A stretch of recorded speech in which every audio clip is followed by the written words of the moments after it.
sur le compte enseignant, parce que vous aurez sûrement un compte enseignant, quand Oui, vous allez sur le tableau de bord, les parcours Savio, ici en haut, vous voyez bien mon écran, oui, voilà les 4 parcours qui sont créés. Il y a un par, je vais essayer de grossir un petit peu.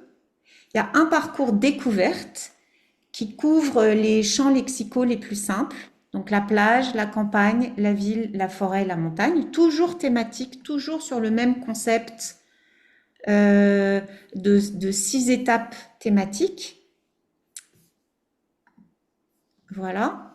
Donc ça, c'est un premier parcours. Le deuxième parcours, c'est Voyage en France avec 5 régions. Ensuite, il y a oui.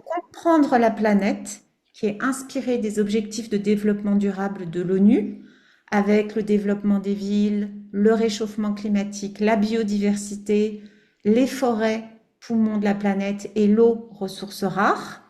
Donc toujours avec les étapes Oui. thématiques qui vous permettent de balayer pas mal de vocabulaire et pas mal de thèmes.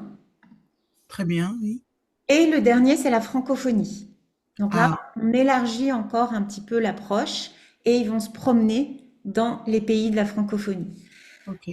Donc ça, c'est aussi une des particularités de Savio, c'est on cherche à éveiller leur curiosité, à les ouvrir sur le monde qui les entoure et à leur donner envie d'aller plus loin et d'en apprendre plus. On ne peut pas tout faire, mais c'est vraiment une approche très, très transversale euh, Oui. pour que ce soit pas juste de la grammaire et de la conjugaison, mais vraiment des voyages qui permettent d'enrichir leur vocabulaire, enrichir leur culture et s'ouvrir sur le monde qui les entoure. Conçu pour les enfants entre 7 et 12 ans, ça peut être utilisé un petit peu après, mais les dessins sont enfantins, sont volontairement enfantins pour créer un univers bienveillant et rassurant. Les points forts pour les enfants, alors il faut qu'ils parlent français, ça n'est pas un outil de français langue étrangère, ce serait trop difficile pour les enfants qui n'ont pas assez de vocabulaire et pour les enfants qui savent déjà un peu lire.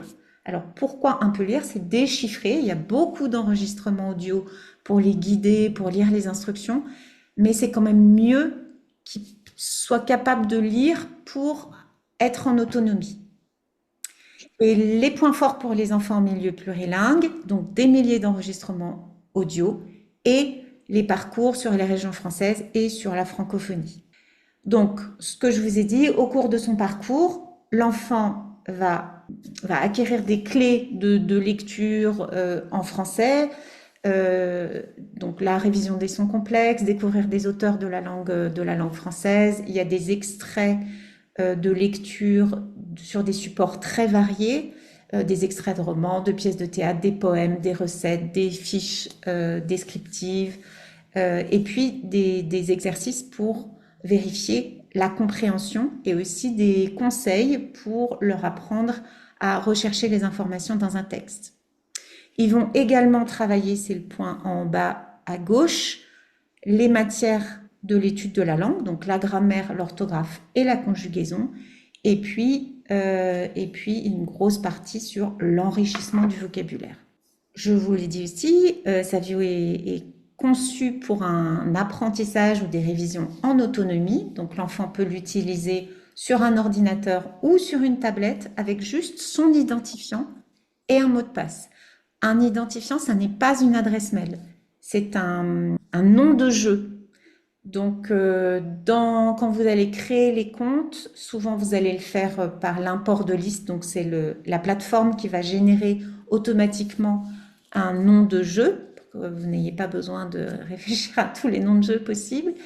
Et voilà, donc ça peut être pour, euh, pour Lucas, ça va être Lucas 22. Et les mots de passe qui sont générés automatiquement, c'est pareil, c'est des noms assez simples à retenir. Souvent, c'est composé de 2 mots et d'un chiffre, donc sourire boule 5 par exemple, ou camion bleu 3 ou voilà, pour que ce soit pas trop compliqué.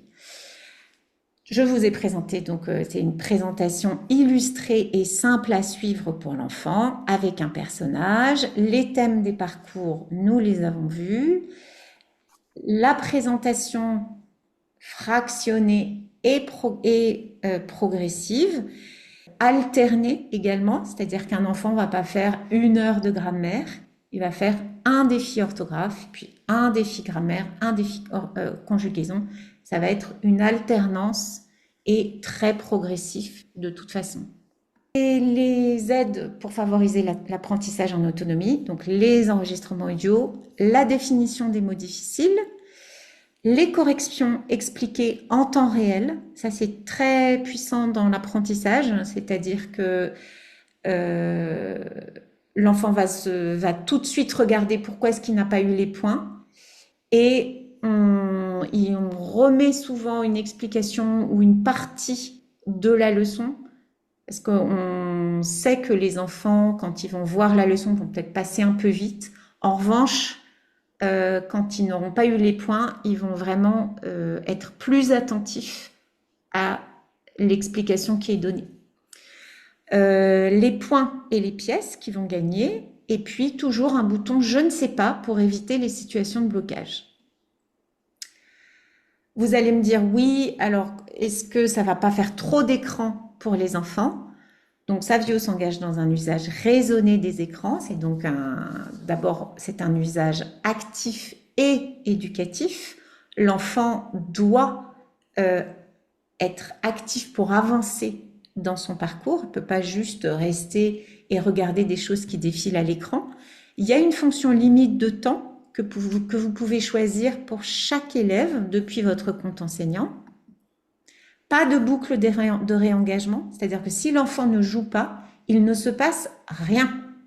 Donc il n'y a pas de notification, pas de pénalité, pas de petits personnages qui meurent, rien du tout. On respecte la liberté de l'enfant et le choix des familles d'utiliser ou pas Savio. Il n'y a aucune pression.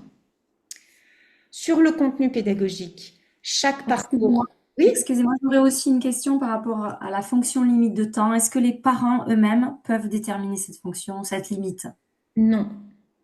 Quand, ça c'est une chose importante, c'est quand c'est vous, quand l'enfant ne peut pas être rattaché à 2 adultes. Donc soit l'enfant est rattaché à un parent qui a créé son compte, soit l'enfant est rattaché à un enseignant, ce qui va être votre cas. Dans ce cas, Savio est votre outil. C'est-à-dire que c'est vous qui allez pouvoir choisir le parcours sur lequel l'enfant va être positionné, choisir le temps limite, avoir le suivi des résultats, envoyer des missions. Ça, c'est pour vous. Les parents n'ont pas accès à toutes ces fonctionnalités-là. Ils peuvent regarder ce que font leurs enfants sur leur épaule, mais ils ne peuvent pas intervenir. Sinon, pour vous, ce serait... D'accord. Ce serait trop compliqué à gérer. Donc, Savio va être votre outil. C'est vous qui créez les comptes, c'est vous qui payez l'abonnement. Enfin, l'abonnement est payé pour vous par l'AEFE, mais c'est votre outil. D'accord, merci. Donc, les équivalences des parcours par rapport aux classes françaises et aux âges, donc c'est le parcours découverte correspond au CE1. Quand les enfants suivent une autre scolarité à l'étranger, on décale d'1 an. Enfin, ce qui est souvent appliqué et ce qu'on recommande, c'est d'attendre 1 an de plus pour que enfin, ça dépend du niveau des enfants, encore une fois, mais souvent, il y a un petit décalage. Je ne dis pas retard, parce que les enfants qui sont en milieu plurilingue ne sont pas en retard, mais il peut y avoir des décalages par rapport à ceux qui n'ont qu'une langue. Alors, ce qu'on disait, c'est que Savio est un outil flexible qui s'adapte à vos besoins et à votre disponibilité. Vraiment, on a des usages très différents selon les enseignants et selon les écoles. Vous pouvez l'utiliser comme bibliothèque de ressources pour l'enseignement du français. Vous avez accès à toutes les ressources, donc les 450 leçons animées, les activités interactives qui sont associées et les supports de lecture. Projetés sur un écran ou utilisés comme vous l'entendez. Vous pouvez les imprimer, vous pouvez imprimer la programmation annuelle, vous pouvez l'utiliser comme vous voulez. Vous pouvez l'utiliser aussi comme outil de différenciation pédagogique, c'est-à-dire que vous allez avoir un groupe avec des enfants de niveaux très différents. À ce moment-là, vous allez pouvoir leur donner des activités différentes en fonction des enfants. Je vais vous montrer, ça marche vraiment très bien. C'est beaucoup utilisé, ça s'appelle les missions. Et en quelques clics, vous pouvez leur donner des activités à faire qui sont adaptées à leur niveau. Et puis, l'autre, si vous avez peu de temps, c'est la dernière option. Vous pouvez juste créer le compte et dire aux parents, eh bien écoutez, vous avez cet outil pour renforcer le français, vous pouvez l'utiliser comme vous voulez, en sachant que vous pourrez suivre les activités faites. Donc par exemple, pendant l'été, c'est parfait. Vous pouvez leur dire, utilisez Savio pendant l'été, et à l'automne, enfin à la fin du mois d'août, vous pouvez regarder et voir les notions qui ont été vues. Et ce qui a été, ou les endroits où vous pourrez voir les endroits où ça a été plus compliqué. Donc la bibliothèque de ressources Savio, je vous ai montré tout à l'heure un compte enseignant. Donc ça, c'est ce qu'on a fait tout à l'heure. On est allé sur le menu Parcours Savio. Vous pouvez vous promener dans l'ensemble de la plateforme sans être obligé de faire tous les exercices comme un enfant et visualiser tout ce qui est proposé. Vous pouvez également faire une recherche avec le moteur de recherche.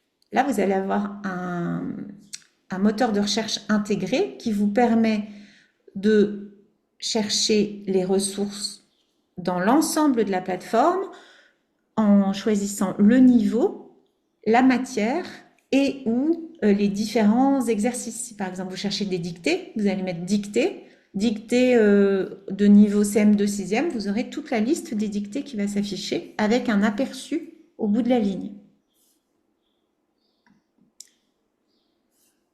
Vous pouvez également, accessible depuis ce moteur de recherche, télécharger la progression annuelle qui ressemble à ça.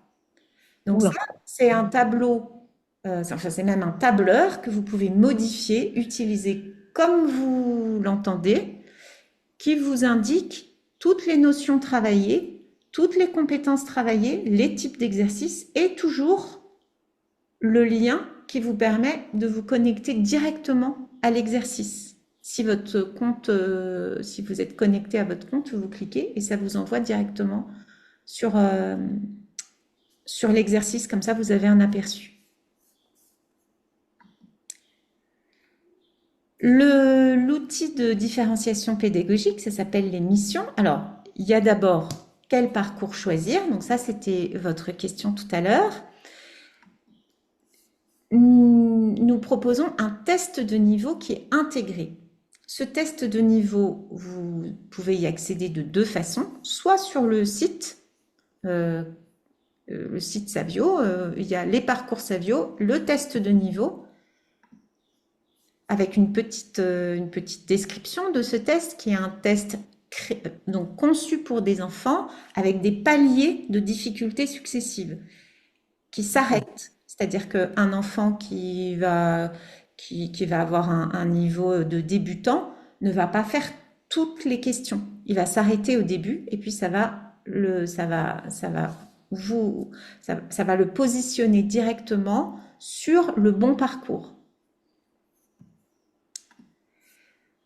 Quand on va sur la page le test de niveau, ça vous permet de vous connecter. Alors, si vous n'avez pas de compte enseignant, vous pouvez créer un compte et inscrire les élèves en les faisant commencer par le test. Si vous avez déjà un compte enseignant, vous allez choisir « J'ai déjà un compte enseignant » et ça va vous montrer tous vos élèves et vous allez pouvoir choisir à qui vous voulez envoyer le test de niveau.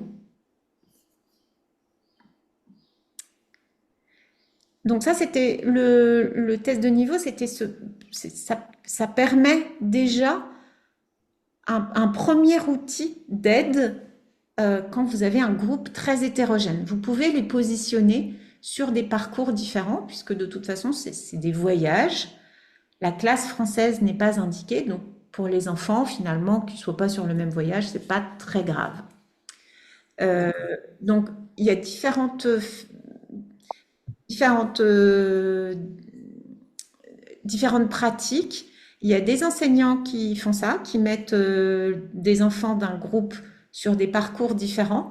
Et puis, il y en a d'autres qui décident de faire tous le même parcours. Et pour aider ceux qui sont faibles ou motiver ceux qui sont un peu plus forts, ils utilisent les missions. Donc, les missions, c'est comme une petite enveloppe dans laquelle vous allez mettre des leçons ou des textes avec les activités associées et vous allez l'envoyer à un élève ou à un groupe d'élèves. Et l'avantage, c'est que si votre élève est par exemple sur le parcours CE2, vous pouvez très bien aller chercher des activités du parcours CE1, si par exemple il est un petit peu faible en grammaire, aller chercher des activités, par exemple de lecture en CM1, voire en CM2, s'il est plutôt fort en lecture, mais un peu plus faible dans l'étude de la langue. Le système d'émission est vraiment un système très souple et qui s'adapte à tous les niveaux. Donc les missions peuvent être faites par l'élève en classe, en petits groupes. Ça, c'est beaucoup utilisé dans les écoles qui ils vont mettre un ou deux sur une tablette pendant 15 minutes à faire les missions. Comme ça permet de suivre l'utilisation de la plateforme. Ça, si les parents sont pas très motivés pour mettre les enfants devant un écran, ça c'est tout à fait simple. Et puis une autre utilisation, c'est d'envoyer l'émission en complément de vos activités flammes à la maison. Pour les devoirs. Pour les devoirs. Donc on appelle ça des missions, c'est pas des devoirs, mais oui, en complément. Et ça marche très bien aussi. Ça, c'est vraiment, vous allez voir, d'abord, c'est très simple pour vous à faire. Ensuite, vous avez un suivi de tout ce qui est fait par chacun. Et puis, ça peut être très court. C'est vraiment un bon format. Et puis, pour les Un outil activités. de consolidation Oui, tout à fait. Ou de complément. ou de complément. D'accord. Parce Très que bien. souvent, les activités flammes, c'est des activités de, euh, de sociales. Vous allez peut-être monter une pièce de théâtre, mais peut-être que vous n'aurez pas forcément beaucoup de temps pour faire de la grammaire ou de la conjugaison, que ça ne correspondra pas aux activités que vous voulez faire le samedi matin. Ben, vous pouvez travailler l'étude de la langue avec Savio en complément. Créer, envoyer des missions, donc c'est cet onglet-là. Donc vous arrivez là, vous appuyez sur créer une nouvelle mission, vous retrouvez le moteur de recherche qu'on a vu tout à l'heure, et là vous allez choisir, pareil, vous allez utiliser les filtres pour choisir les ressources dont vous avez besoin. Vous les choisissez en cochant dans la petite case, hein, c'est vraiment très simple. Une fois que ça s'affiche ici, donc vous pouvez les remettre dans l'ordre si vous voulez, vous pouvez les supprimer s'il y en a trop. Vous allez choisir un titre, les destinataires, donc soit des élèves individuels, soit un groupe d'élèves. Alors je vous montrerai si on a le temps comment faire un groupe, mais c'est vraiment très simple. Et vous pouvez modifier la composition des groupes de façon très simple aussi. Ça peut être des groupes de niveau ou ça peut être, si vous avez différents horaires dans la semaine, vous pouvez dire, ben voilà, par exemple, les chevaliers du lundi 10h midi, vous allez faire un groupe. Voilà, enfin, c'est très, très simple à utiliser.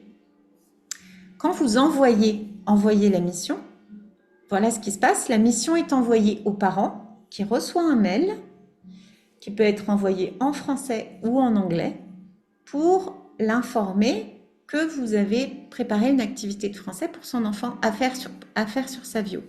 Et puis, ça va arriver aussi directement sur le compte de l'enfant. Ça va se présenter comme ça. Il va y avoir un cache. Tu as des missions qui est prioritaire par rapport à l'accès au parcours. C'est-à-dire que tant que l'enfant n'aura pas fait l'émission, ne pourra plus accéder à son parcours. La mission va rester pendant 15 jours après la date limite que vous aurez choisie. Donc même s'il n'a pas eu le temps de le faire pour le jour J, ça va encore rester pendant 15 jours. Et si vous voulez, vous pouvez supprimer la mission, la copier. Enfin, je vais vous montrer.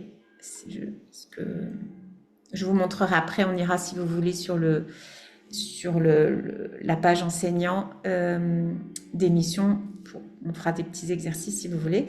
Si vous avez peu de temps, vous pouvez les laisser utiliser sa vie en autonomie et vous suivrez les résultats. Donc, les résultats qui sont... Excusez-moi, pouvez-vous repréciser? Vous dites que si la mission n'a pas été effectuée, l'enfant n'a plus accès à son parcours. Ça veut dire qu'on ne peut plus utiliser l'outil pédagogique tant que le devoir, entre guillemets, n'a pas été effectué? Oui, ça veut dire... Alors, ça, c'était une demande. Je vais vous montrer comment ça se passe. Mais c'est vrai que tant que l'enfant n'aura pas fait sa mission, son compte va être comme ça. D'accord. Ça avait été demandé par les enseignants pour être sûr que les enfants fassent les missions. D'accord. Et c'est aussi parce que certains enseignants préfèrent aborder les notions dans un ordre différent de celui du parcours. Donc, si vous vous dites, moi, ce mois-ci, avec les élèves, j'ai envie qu'on fasse le futur et je veux que ce soit la priorité, vous allez mettre des missions sur le futur et ce sera prioritaire par rapport au parcours. Il faudra déjà qu'ils commencent par ce que vous avez choisi et ensuite, ils pourront reprendre leur parcours. Mais c'est vous qui choisissez. Donc, si vous voulez envoyer une mission, ça part pas tout seul, hein. Ça permet d'être maître de sa propre planification, de sa propre progression.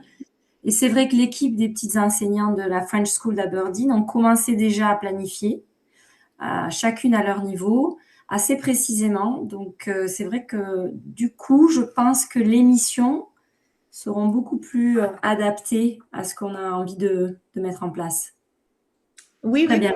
je comprends. C'est très utilisé, l'émission. Ça reste très flexible pour chaque classe, donc.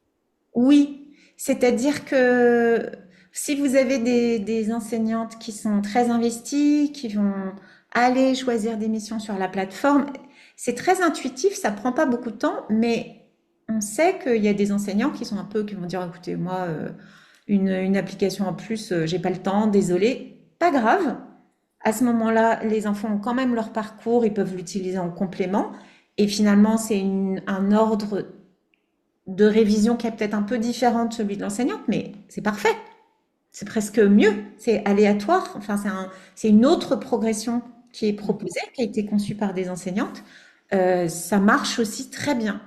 Mais ceux qui l'utilisent sont ravis des missions. Ah, ça, c'est sûr. Ça, je peux vous dire, ils sont...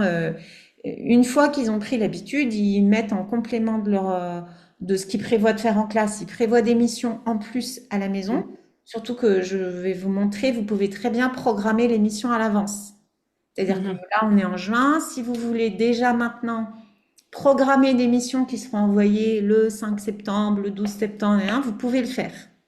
Et vous pouvez, bien sûr, modifier tout ce que vous avez préparé. Donc, oui, ça marche très bien. Les missions, c'est vraiment un outil qui est très apprécié. Voilà, donc on était là. Donc là, vous pourrez voir les activités sur le parcours. Donc ça, c'est les activités faites en autonomie. Donc c'est là que vous regarderez à la fin de l'été, par exemple, ou si vous ne donnez pas de mission. Si vous donnez des missions, vous regardez les missions reçues. Et à côté, créer un certificat. Alors voilà les activités faites en autonomie. Donc vous avez une ventilation par matière et ensuite par notion. Et ce qui est pratique, c'est que cette liste-là, c'est la liste des attendus du programme de l'éducation nationale.